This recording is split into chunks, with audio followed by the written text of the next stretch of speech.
How many of you know who Ron Lynch is? You know what I'm talking about, yeah?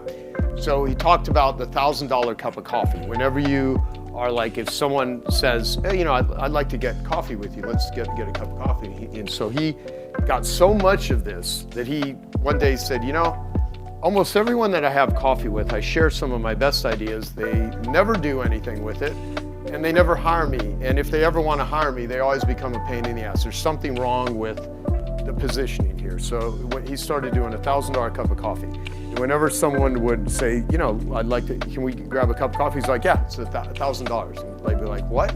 He's like, well, if you want me to talk about, if you just want to hang out and have coffee, that's one thing. But if you want to pick my brain and you want to talk about any business stuff, if you're not willing to invest $1,000 to hear me share some of my best ideas on business, you're certainly never going to pay me money for anything else.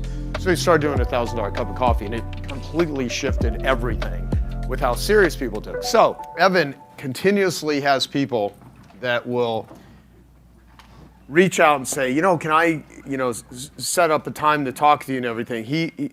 I'll let you speak to this. So he'll contribute certain days, but what happens is there's so many people that want, like, I couldn't, if he would even, like, he refuses to take money when I'm like, just charge a big, so he's several times has done jam sessions for $5,000 donation to Genius Recovery.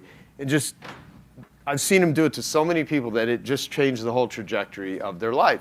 I mean, my friend John Farrell, who's an attorney, he's the #2 IP attorney in Silicon Valley, the guy that did all the original legal work for Facebook and was outside counsel for Steve Jobs for 10 years at Apple. He had 7,000 subscribers to his YouTube page. Did a session with Evan. It's like now over 1 million. He's got over 1 million. He's making he's already a very successful attorney. We did one with Lance Armstrong, and Lance's main guy blew him away. Like, here's how to build your YouTube channel. But he will. I don't want to overwhelm. So people will reach out to him, and he'll always say, "Is this person in good standing with Genius Network? You know, do you want me to say yes or no to them?" And that sort of stuff. Because it's funny because people are like, Evan, will you do a session with my stepbrother's, you know, best friend who has a landscape business? He's like, no, I can't do that. So, but how do people best get value out of learning how to do what it is you do? Because we have a bunch of videos on the membership site that you've done. And what else? Because I know you kind of divert, sort of like, you will devote time on Fridays once in a while to do a jam session with people. You sure you're not going to talk? You know? What's the question? No, the question is how can we best get your brain without overwhelming you with personal requests to set up like private meetings and stuff? Oh, here. I mean, how about now? Right. Yeah. You know, people say like, can I book a time with you? Well, how about right now? How about if we do this? Why don't we we've got, you know, we're doing a lot of remodeling here. Why don't we get an Evan Carmichael jacuzzi in the back room? A big one, so we can fit like 30 people in it at a time. You just sit in the jacuzzi and just, you can pontificate bullshit about how to build a YouTube channel. What do you think? Right. Trampoline. Good idea? Trampoline. A trampoline? Yeah. How about right now? Yeah. You know what? You do make a good point, which I'm actually gonna rant on the riff on this for a minute. Rant, riff, whatever you call it. What did I say at the annual event where it's like when everyone strap on? Yeah, thank you for bringing that. So how many of you have actually read? How many of you have read my book, What's in It for Them? Okay. So there's a thing where I talk about people like, yeah, we should get together and meet up, or we should do lunch. And it's like, well, if you really want to do lunch with the person, just say, well, you know, when can we do? We should get together and talk sometime. Well, how about we talk right now? Kind of like, you know. So Evan said, I'm here. If you have a YouTube question, ask him while he's here. So that's one thing. The other is, if you don't want to really meet up with the person, how many of you are so kind, or you don't want to come across as a jerk? Maybe you're not so kind, but you're just like, someone requests something, and in the moment, you don't really want to do it, but you're not quite sure, and you don't also want to be rude, so it puts you in an awkward situation that has gotten you into obligations before, and then you're like, how did this happen? How many of you experienced that? Like, yeah. So I would love to hear just a couple examples of someone who's really good at how to handle that. Because I'm okay. What I've learned, though, is that if I even so much as say, like even gesture in a certain way, people will often take that as, oh yeah, you're going to go build my business for me. Not even we're going to do lunch. And so anyway, and we're going to come, yeah. So I wasn't thinking about that, but I do have a message. yeah, okay, good. I want to hear both, and then we will tie it into where I'm going with this. Yeah. Okay, Richard Robbins, mine's is not answering your question. Mine's about Evan Carmichael over there. Okay. That guy, I'm serious, is one of the look at, he doesn't even like when you do this. He can't stand it, look at No. He's shaking his head, don't do this, Rich. Ask the question. Please, no, because I want to talk before you ask the question. Honestly, if you get to know Evan, he is one of the kindest, most giving people I've honestly ever met. Amazing. We had the good fortune of sitting on a plane together going back and forth from Toronto a couple times, which was just a fluke. We just happened to be sitting beside each other, and I discovered that I drink more red wine than he does because I drank his. But anyway, that's another story. But just kidding you. But anyway, we get on. He's on his computer. He's showing me about YouTube, and he's done so much, for myself, my company, and since then. So I just wanted, just a shout out to a great genius member right there. He's he's a gem of a human being. No, he is. Yeah, thank you.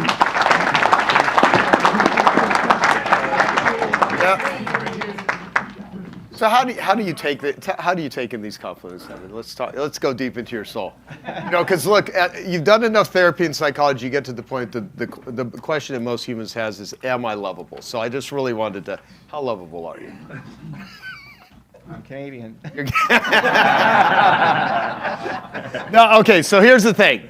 So if someone does not pay, they don't pay attention, right? So that's one aspect of it. And so how many of you charge a lot of money for what it is that you offer to people? Okay. How much is what you sell in your business? How much of what? Well, let me ask it this way: for what it is that you do, whatever it is you sell, you as the person, it also includes your personal time. Like it comes bundled in with you, in either form of consulting or time spent, right? Okay. So the interesting thing is, I live in this world of where I have an addiction recovery foundation, and I have never taken a penny out. I don't pay myself for it. I do a lot of volunteer work. It takes a lot of time. And then I have another side of me where if I do consulting, I charge $6,000 an hour for consulting. And then I have clearly overpriced egotistical groups called Genius Network and 100K, right? So there's these two different worlds where there's stuff that we just provide for free, and then stuff over here we actually have an investment in. Now, I would love to give Genius Network away for free because it's awesome, but that would ruin the whole mix of it because the pain and the investment of the money is part of the skin in the game. I mean, part of what someone gets out of this, and all of you know this, is your investment in it. It's rare that anyone I've ever heard say, my very best clients are the ones that pay the least amount of money, and my worst clients are the ones that pay the most amount of money. It's almost always the reverse. The people that invest the most money, usually for whatever reason, seem to be the most committed to it, right? Because commitment is not just time, but it's money, and it's all kinds of things. And so I was doing an interview with Ron Lynch, really bright guy, and we're going to turn that into like a YouTube video or something, because I think we just need to put it out there. It's really good. It was a couple of years ago. And so Ron, he produces movies and infomercials and all kinds of stuff over the years. Super sharp dude. How many of you know who Ron Lynch is? You know what I'm talking about, yeah?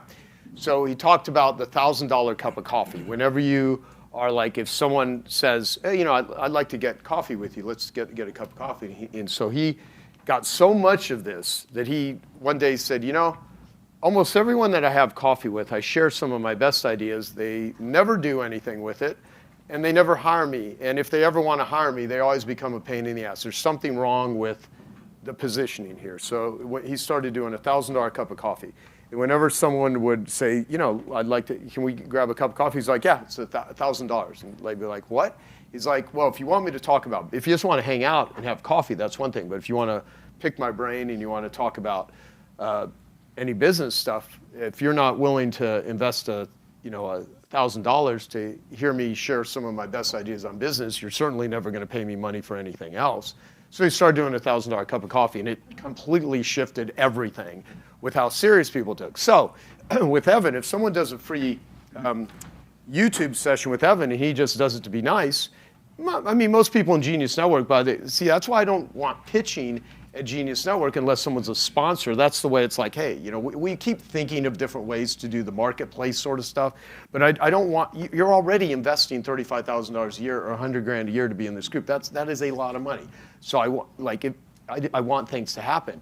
That being said, though, if someone wants additional stuff or there's going to take additional time, it's like, well, how do you treat that? You know, what's the way to be nice to a client versus how do you not put yourself in a position where you're sharing your best stuff and you're not getting paid? So the psychology of it, though, if you are going to spend an hour with someone and they're going to give you $1,000 to have that hour, I guarantee they're going to take everything that happens in that hour way differently than if they do not.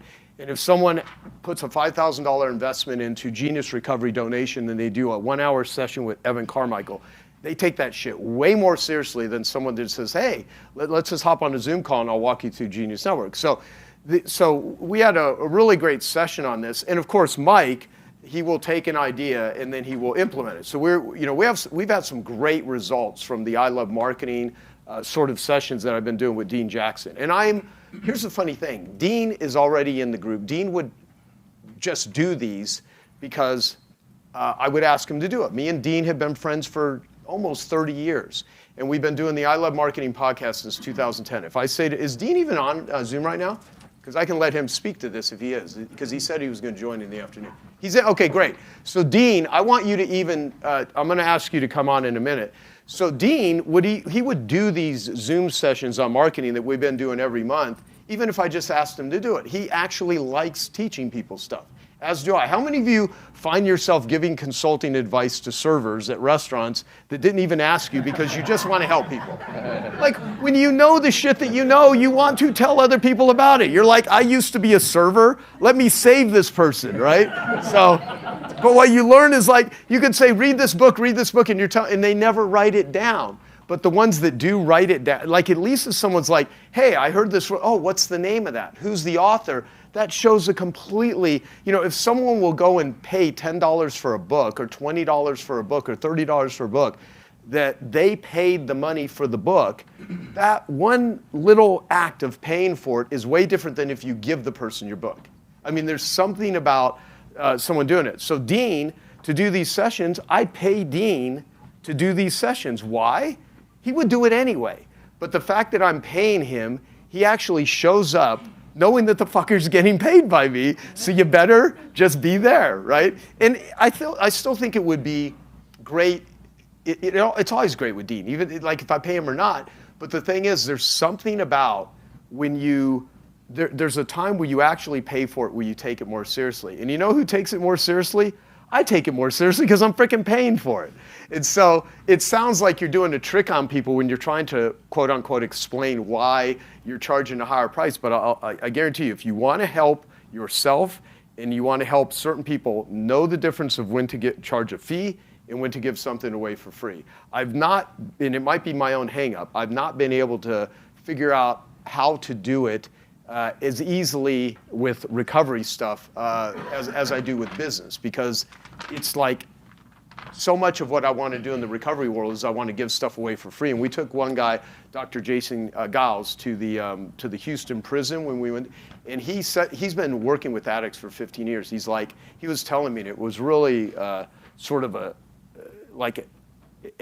paradigm shift. He said, I have tried for all different ways to give away treatment to people for free. And when we don't charge for it, it just doesn't seem to work long term. And he's like, and it just doesn't. And I'm like, man, so I've been thinking about that a lot since that happened. So anyway, going to you, Mike, you heard this thing, and I want you to describe what you did, because you didn't just do the $1,000 cup of coffee. You came up with a $1,000 virtual cup of coffee, and then he did a campaign. And like Mike does, he puts a fucking QR code on everything.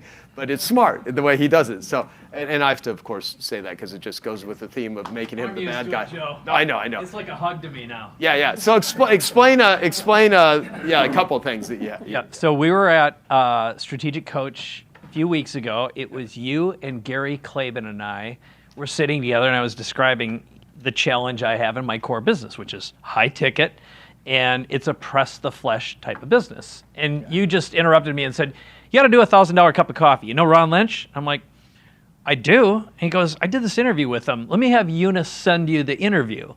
And Gary said, shoot, I'd pay you $2,500 right now for an hour of your time. I'm not going to write out a check for $150,000. And you said, well, see? So what I did is Eunice sent the video, transcribed it, and while we were sitting there, I wrote the campaign at Coach. And probably 50 minutes later, I sent it to my copywriter. I went home, shot the video, and we rolled it out about 4 days later. So the summary is, it's a $1,000 cup of coffee, sit down, ask me anything, and we AI-ify a lot of it, so it's high value. Yeah. And what naturally happens is they're like, well, how do I make this happen? So we had 2 multi-six-figure deals in 1 week that started with a $1,000 cup of coffee, and right now 2/3 of them convert into high ticket. Yeah, And it was one of the best pieces of advice you've ever given me, and thank you. Yeah, no, and you took action on it though, because it's like so you sent that, and it's a 30-minute virtual cup of coffee, right? Or is it an hour? Yeah. Well, here's what I promise is we say less than an hour. Okay. So the promise is 30 minutes. I actually book out an hour, and then from there I have you know right away if it's going to turn into something more, and yeah, it's about 50 minutes. Mm-hmm. And if it's really, really good, it'll be 90 minutes to a full enrollment. And they are literally a one-call close. And I would say there's a few campaigns that have been breathtaking, and that's one of them. The 4-day cash machine that Frank Kern created from Bob Sterling back 20 years ago. Right.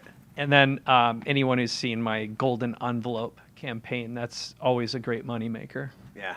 And it's an intimacy creator.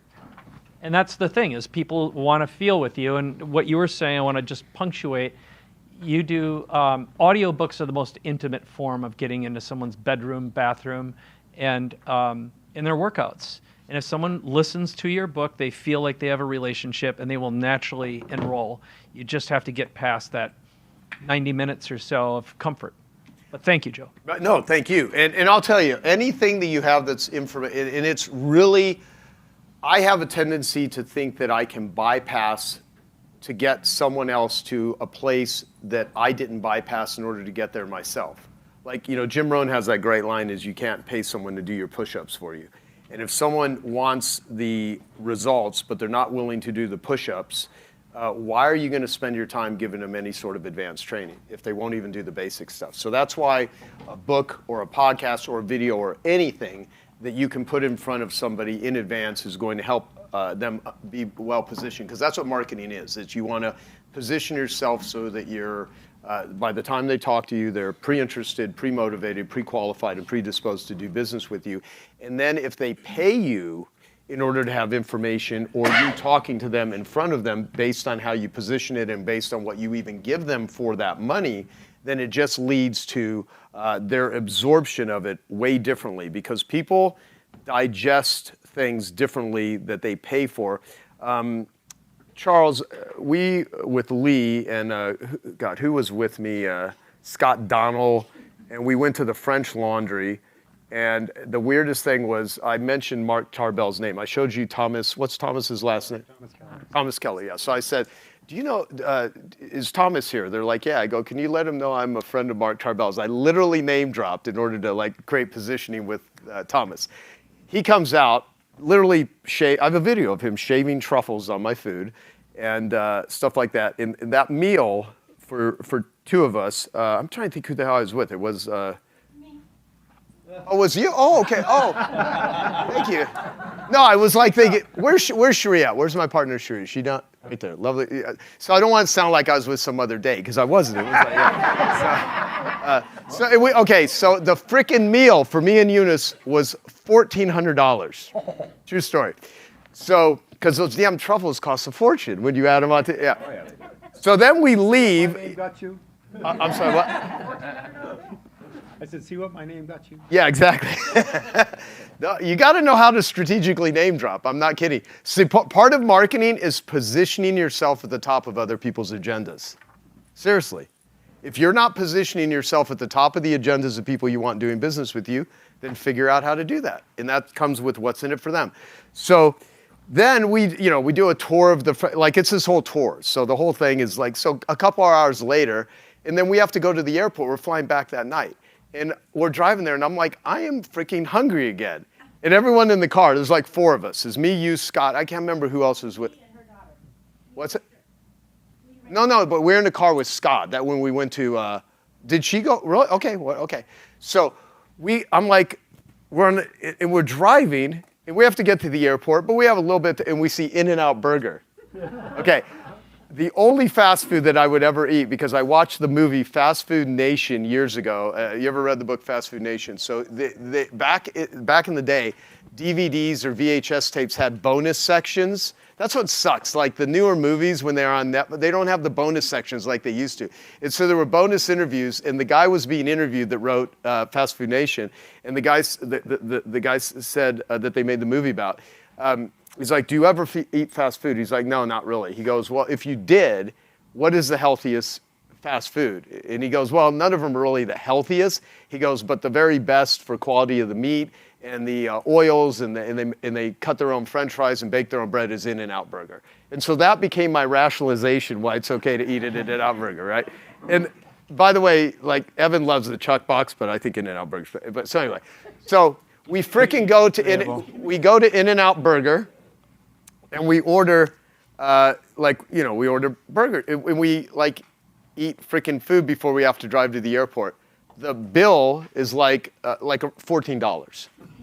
And I was like going, how bizarre that we just paid $1,400 for a meal, and we paid 100 times more money to go to the French Laundry and eat than we just did here. And the hunger was satiated. What were we paying for?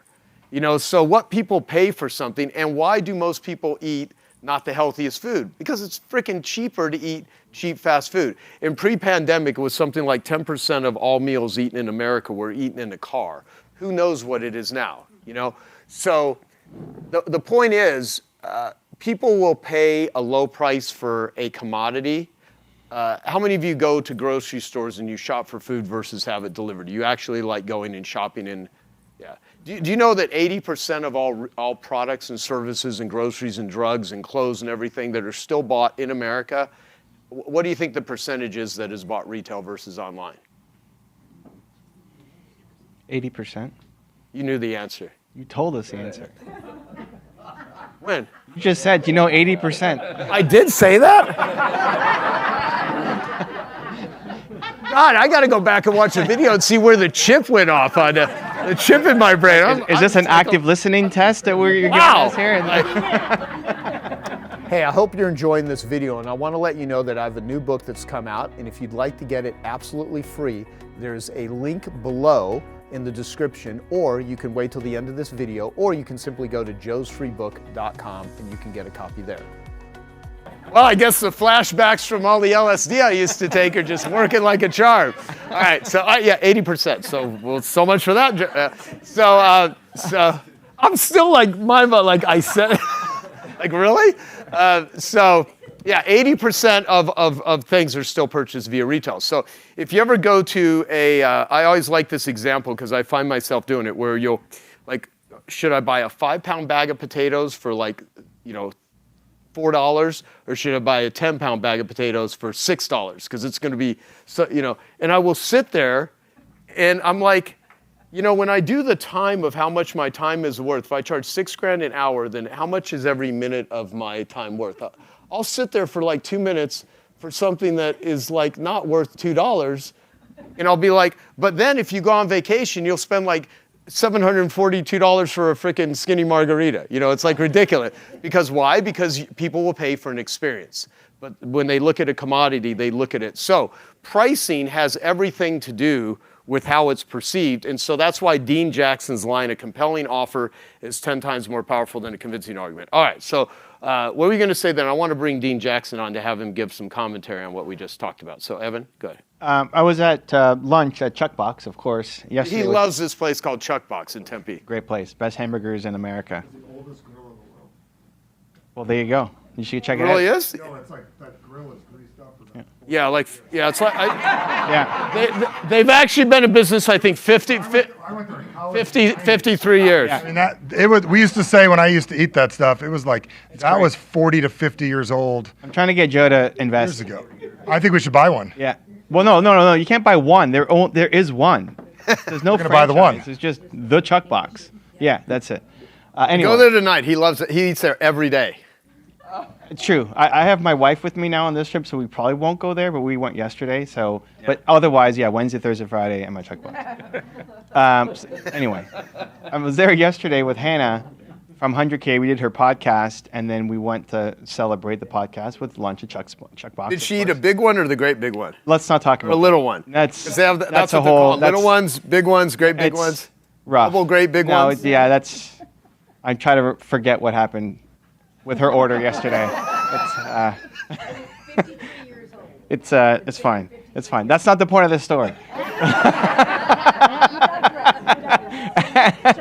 I got the little old lady one. And we got to Genius. Like, how long you been a Genius, and she's a new 100K member, and what the value have you gotten out of Genius? And I said, well, it's the relationships, because we're supposed to be here solving our biggest problems. And so, we all have our stuff to sell. I have programs. You could join my YouTube stuff. I never talk about it. I'd rather do a 5K donation to Genius Network or Genius Recovery or whatever, just help people. Because I don't need anybody here to buy the thing I'm selling, because I'm trying to solve a much bigger problem. And so talking with Shannon here, it's her first time coming, which I always love meeting the first time members and see if we can get a win. If she can come out of the first meeting thinking, I just completely reorganized my business and here's an awesome opportunity, that's so much more valuable than coming here I need to sell a retreat to somebody here to make my 35K investment back. Yeah. And so just a mindset shift of why are you here? Could you sell some of your stuff? Cool.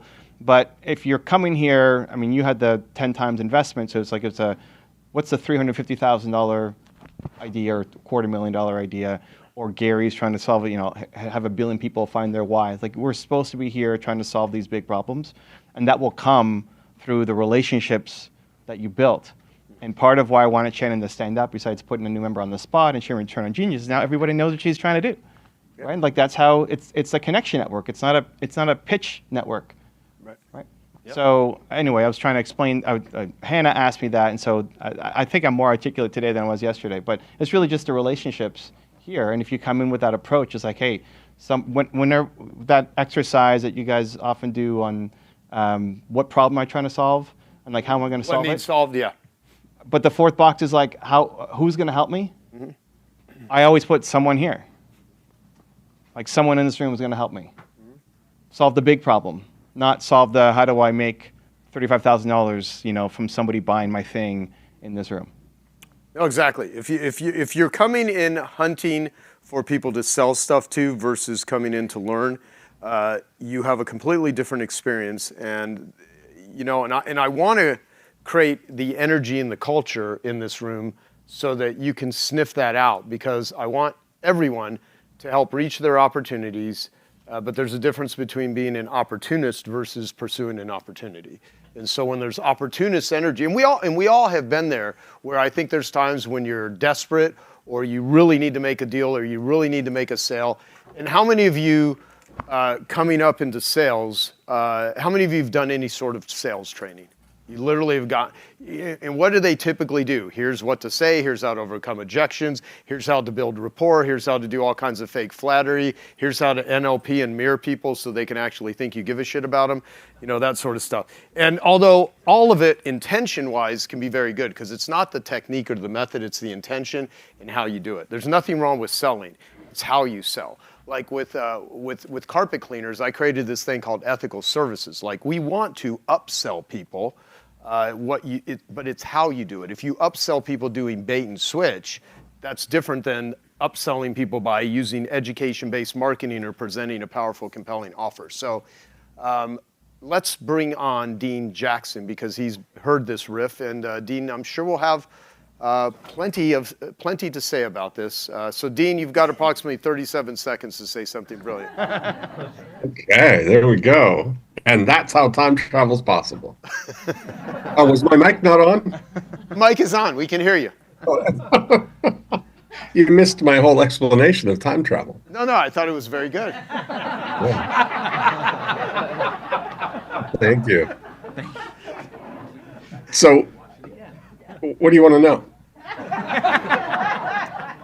Well, out of all the different ways that people could get others to comply with what it is that they want, what is the best way to set up? You know, our friend Robert Cialdini, who I was just at Charles Bird's event the other day, and then I got together with him and Bobette. You know, he studied compliance, all the compliance industries, everything from televangelists to con artists to salespeople to universities enrolling people, all the different.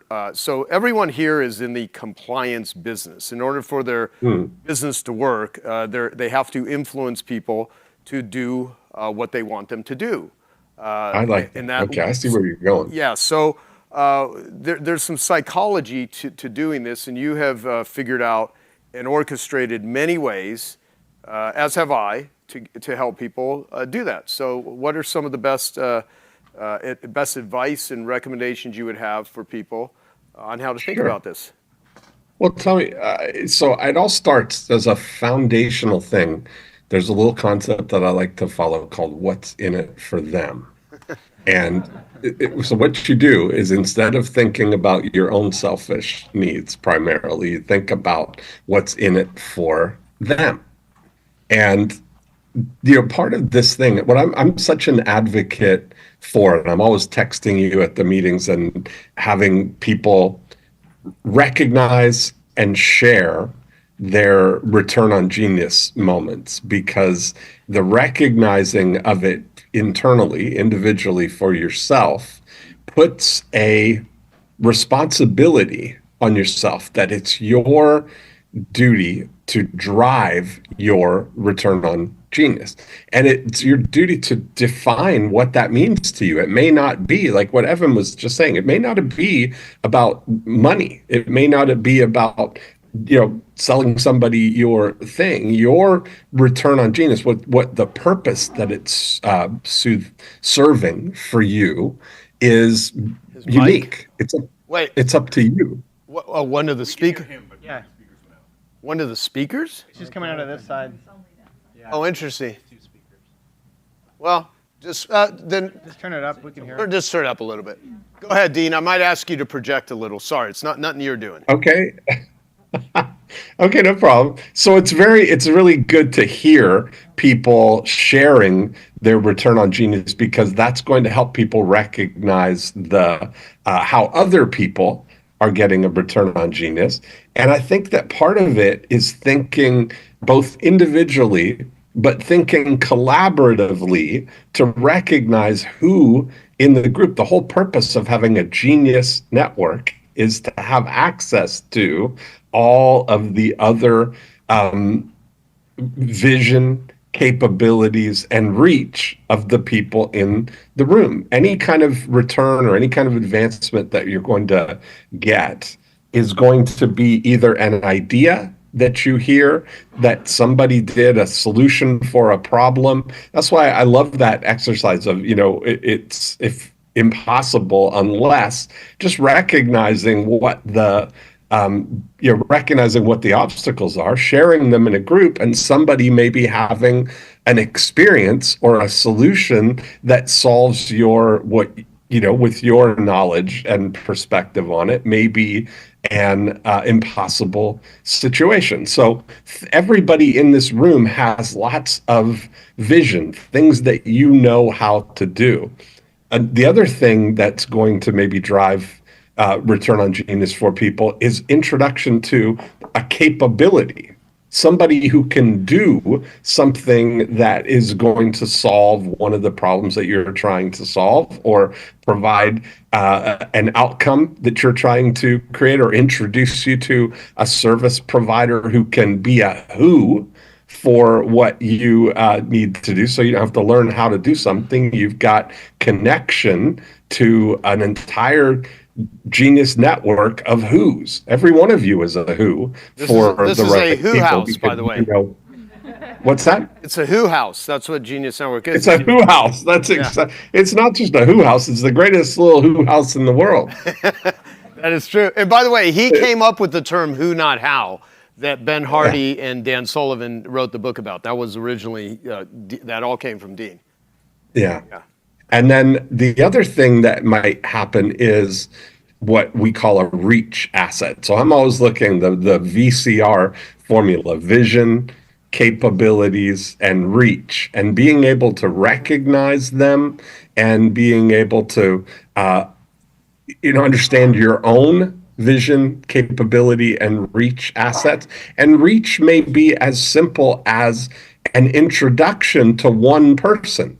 If you know somebody who you have access to, that you can introduce somebody to, that's reach. But reach also may be access to your 1 million subscribers on something, or your access to millions of people as an audience that somebody's capability might be perfectly suited for that audience. And that may, how many times, if you look at Oprah as an example, Oprah has the most amazing reach asset. And in her day, if you had a capability, you created an amazing product, if you got on Oprah's favorite things list, or you get on Oprah's book list, or Reese Witherspoon's book list, and they expose your capability to their reach,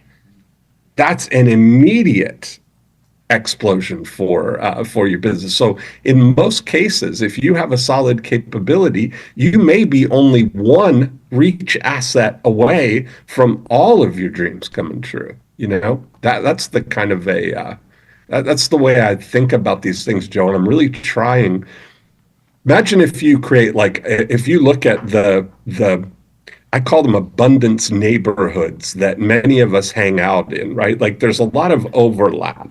If we say that, if we take Strategic Coach, we take Genius Network, we take Abundance 360, the intersection of those abundance neighborhoods is really probably pretty high in this room, that there's a lot of people who are part of all of those communities, right? And if we can get everybody in those communities kind of thinking in that same way, everybody thinking contextually about what's in it for them as the driving thing, that we're constantly on the lookout and aware of being a giver and looking to solve people's vision, capability, and reach problems that they've identified, or spotting their vision, capability, and reach opportunities, and willing to give. I've been amazed in amazing conversations with people that sometimes we see things that you might not see. If you sit with Evan, for instance, all the insight and knowledge and experiments and understanding and shortcuts and vision assets that Evan Carmichael has about YouTube channels applied to your situation, just knowing the things that he could tell you: don't do that, do this, or did you think about this, or separate this. Those are all multipliers in the right situation. And I love to see Evan get so excited about sharing them, and I love being in the breakouts and in the room with people and seeing opportunities that people have maybe a different way to think about something. But collectively being in these rooms and having access to everybody's wisdom that way, just having language around an understanding of common terms like return on genius, that's our purpose, is to drive our own return on genius and contribute to the return on genius of others. That's really the big thing. And knowing that the way that we're going to do that is by understanding, recognizing, and thinking in a way that helps us identify vision, capability, and reach assets or opportunities. So that's I'm trying to drive that kind of common language through all the communities that I'm part of, but I think especially those three are a big. I think that's a really great context for us. That's what I'm trying to say. Just everything. Just exactly what he said is what I was going to say if he had not said it. No. So, this video that recently, when you take vision, capability, and reach, the VCR formula, write that down, VCR formula, Dean Jackson. You already did. PM, Dean Jackson. Vision, capability, reach. So everyone here has a vision. And it's impossible unless, ... whatever your vision is, what's your capability? Do you need a capability? Can you hire a capability? Can you borrow a capability? And how do you reach them? So I remember watching a video with Rogan and Mr. Beast. And I think they were talking about, I think it was on that interview, where being on someone else's platform, what happens, and he had made a comment along the lines of, well, if I would have, even as big as he is now, as many followers, as he's like, if I just tried to create my own platform now instead of YouTube, I'd be lucky if I had something like between 2 to 5% of everyone that would even come along. It's already there. Why would I want, so it was a counter argument to I think you should own your own email list. I think as you use other ways to reach people and then you get them on your list or however you have the ability to reach them. But so what Evan is always talking about YouTube, and same with Andrew, is because it's about reaching people. I mean, he has a message, believe, that's his thing, right? Mine is connection, right? How do you reach people? So I've always loved the thing with Dan Sullivan, and we did a podcast on this one where I'm an entrepreneur, I'm a blank with a specialty in blank, and blank is one of my distribution systems or centers. So I'm an entrepreneur with a specialty in marketing, and Genius Network is one of my distribution centers. Books, the I Love Marketing podcast, the Joe Polish Show, webinars, Genius Recovery, all of the different things are ways to distribute what it is that I know, what it is that I sell, and how to reach people. And so with Gary, to go to your example of how to reach 1 billion people, well, who knows how to create the reach, who already has access to them. And so you take this video that I was just interviewed by Peter Santinello. I didn't seek out Peter Santinello. I have a friend named Aaron Lewis who loves our ghost town and loves this guy's YouTube show. And he literally sends me a phone screenshot of an audio message that he had just gotten from Peter Santinello, and he had reached out to this guy on Instagram, didn't ask me about it, just said, hey, it looks like you're in Arizona. I have a friend that owns a ghost town, Cleator, Arizona. With what it is that you do, maybe you'd want to do an interview with him at this ghost town. And Peter then responds back to him with an under-a-minute message saying, yes, I'm in Arizona. I'm only going to be here for the next 13 days. And if he can do it, this was between Christmas and New Year's that we went up there. And he's like, if there's any way, I would love to. So if you can track him down, then all of a sudden I'm positioned with this Peter guy. I'd really like to do an interview with, and I had no idea. So I quickly watched one of his videos, and they're not short videos. They're like 45 minutes to hour and 30 minutes. And all of his videos get between 1 million to 30 million views. It's high, and I'm like, wow. And it's this really fascinating stuff. So we go and spend all day in my ghost town. And usually Peter, he's like, I said, I can introduce you to this person. And he goes, it's usually just me and one guy, maybe one other person, but it's not groups of people. So he goes, you're going to be the main guy. So you don't have to, but I'm a super collaborative person. Like I'm always trying to involve fucking everybody in everything that I do. You ever ask me invite to dinner, it might end up with 30 people in 45 minutes. But poor Cherie, she sees this all the time, right? Sweetie, would you like to go to a romantic dinner? And there's like, with 17 of my friends. So, but they're all her friends too, so it works out quite well. So we go to, but if you ever watch this video, like all of a sudden I've got Ray the artist, I've got Jason Campbell, we're going through our mines, like deep into the mines, like they're talking to the townspeople. I still figured out how to involve all these other people, and I was just a small part of that video, but it became but now that video has gotten more reach for Cleater than it's the best PR Cleater's ever done. And now all of these other things are happening, and so what Dean is saying, it literally is true. So if you can take away anything from this meeting with getting exposure, vision, capability, and reach, if you just think about that and say, okay, and that was an accidental one. That wasn't even that strategic, but it's now made me think like, wow, there's a lot of people out there that I could do something just like that, and it's really cool. And everyone here has the same thing. So there's no major complicated strategy here. It's just really understanding it, thinking about it, and then positioning yourself well, because Aaron positioned me really well, but with a guy that because he basically, that's his favorite YouTube channel. So he reached out to the guy. This is my favorite YouTube channel. I happen to know a guy that owns this town.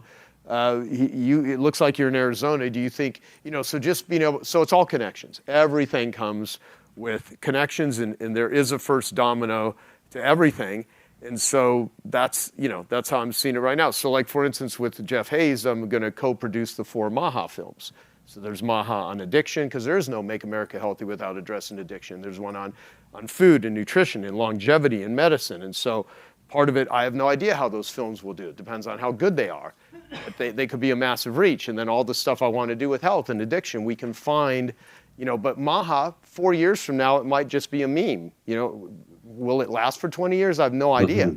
But what will last is valuable stuff. And if you can connect with someone, because when did you start your YouTube channel? 2009 was the first video. How many subscribers did you have the first year? 25. Literally? Only 25 the first year? Yeah, something like that. What about year 5? How many were up to?